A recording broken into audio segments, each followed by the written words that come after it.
S'exprimant samedi 13 avril 2024 sur la dynamique de production du pétrole du Nigeria, le ministre d'État au pétrole, Heineken Lokpobiri, a indiqué l'ambition du gouvernement fédéral de porter la production pétrolière du pays à 1,7 million de barils par jour à court terme.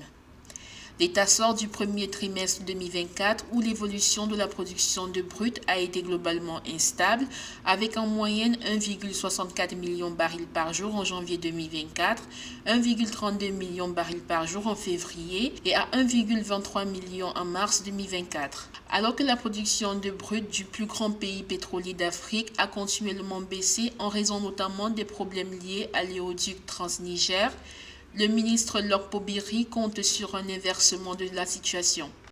Le gouvernement travaille à optimiser les rendements de tous les puits à l'échelle fédérale en vue d'augmenter la rente pétrolière qui finance encore une part importante du budget de l'État malgré les plans de diversification de l'économie.